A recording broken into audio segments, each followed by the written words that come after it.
Hola, en este vídeo vamos a ver cómo vamos a analizar las oraciones compuestas.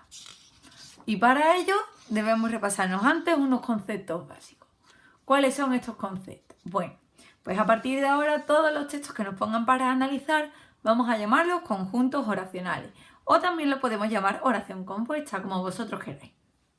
Por otra parte, todas estas oraciones que forman parte del conjunto oracional o de la oración compuesta, es decir, las oraciones internas, vamos a llamarlas proposiciones. Me da igual que esa proposición sea una proposición coordinada, que sea una proposición subordinada, siempre van a ser proposiciones. En el caso de que tenga que nombrar a la oración principal, es decir, la que me da la información importante del texto, voy a llamarla proposición principal si solo tengo una, o proposiciones 1, 2 o 3 si tengo varias. Si tengo proposiciones 1, 2 o 3, siempre van a ser oraciones, como normalmente las hemos llamado, coordinadas, ¿vale? Vamos a tener unas compuestas coordinadas. Y por último, las oraciones subordinadas se van a llamar proposiciones subordinadas. Es decir, vamos a cambiar todas las palabras que se refieren a la oración y le vamos a poner proposición. Eso sí, vamos a dejar la palabra oración para hablar del texto en completo, ¿vale? Conjunto oracional u oración compuesta. Yo recuerdo, por último, que las proposiciones subordinadas tenemos tres tipos. Tenemos las proposiciones subordinadas sustantivas si hacen la función de un sustantivo, es decir, si hacen de sujeto, complemento directo, complemento indirecto, complemento del nombre, complemento del adjetivo, atributos, etc. También tenemos proposiciones subordinadas adjetivas o de relativo, que son aquellas que me dan una información extra sobre algo que viene en la proposición principal. Estas proposiciones adjetivas o de relativo se llaman así porque en realidad hacen la función de un adjetivo, es decir, en la mayoría de las veces vamos a poder cambiarlas por un adjetivo.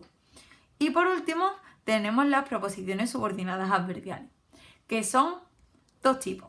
Las propias, si hablamos de aquellas que tienen que ver con los complementos circunstanciales, es decir, lugar, tiempo o modo, e impropias, si hablamos de las específicas adverbiales y que normalmente están introducidas o relacionadas mediante algunos nexos específicos, como pueden ser las adverbiales causales, condicionales, consecutivas, comparativas, finales, etc. Antes de empezar a analizar oraciones, también tenemos que repasar otra cosilla. Y es que vamos a tener que caracterizar nuestra oración. Mejor dicho, vamos a tener que caracterizar cada una de nuestras proposiciones. Para hacerlo, vamos a hacerlo dependiendo de tres categorías. La primera, según la actitud del emisor. Todo esto lo tenéis en la página 100 del libro. Pero bueno, yo os lo explico. En la página 100 del libro aparece con algunos ejemplos. Dependiendo de si el emisor tiene una u otra actitud, tendremos una u otra oración. En el caso de las enunciativas, pues simplemente nos van a expresar una idea, ¿vale? He puesto aquí indicativo porque normalmente el verbo viene en ese modo. En este caso tenemos dos, afirmativa o negativa. Un ejemplo sería, mañana llueve o mañana no llueve. Si en el caso de que el emisor lo que quiera expresar es un deseo, tendríamos una oración desiderativa, o mejor dicho, una proposición desiderativa. Por ejemplo, en la que viene con la palabra ojalá. Puede ser que nuestro emisor lo que quiera expresarnos es una duda o una posibilidad. Entonces tenemos la dubitativa, ¿de acuerdo? También tenemos aquí un par de palabras que nos van a decir que son dubitativas, que no son solamente las únicas, pero nos pueden servir, probablemente o quizá. Las exclamativas, pues son todas aquellas que llevan exclamaciones. Y las interrogativas, pues son las que llevan interrogación.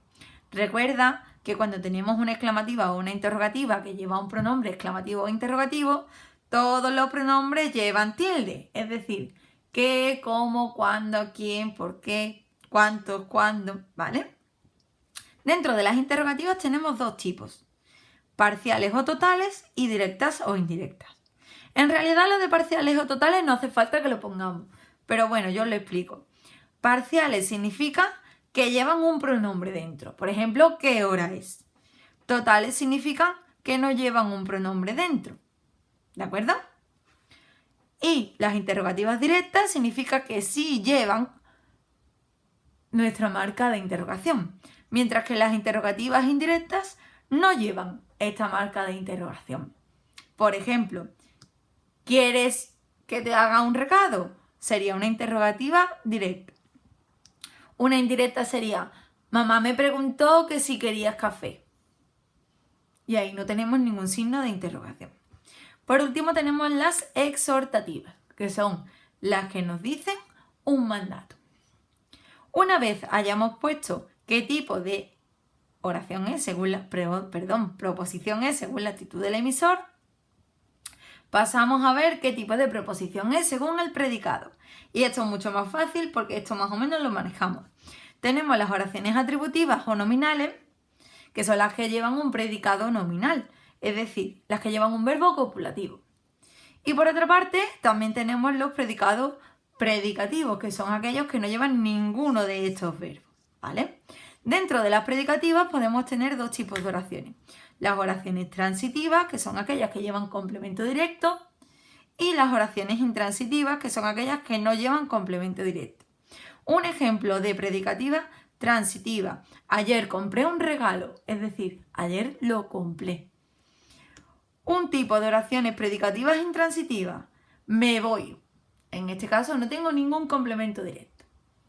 Por último, tenemos un predicado personal o impersonal, es decir, todas aquellas oraciones que tienen sujeto, sea expresado o no sea expresado escrito, es decir, puede ser elíptico o omitido. En este caso tenemos una oración personal. En el caso de que tengamos una oración que no tiene sujeto, por ejemplo, hace frío, tenemos una oración impersonal. Y luego, dependiendo del se que tengamos, también podemos tener una pasiva o una pasiva refleja. Pero eso ya lo veremos cuando estemos explicando los tipos de se. Por último, ¿activa o pasiva? Si la oración tiene un verbo conjugado, pues como normalmente lo conjugamos, será activa. Mientras que si tiene un verbo ser más participio, será una oración pasiva. ¿De acuerdo? Vamos a verlo con algún ejemplo. Los ejemplos que os pongo son ejemplos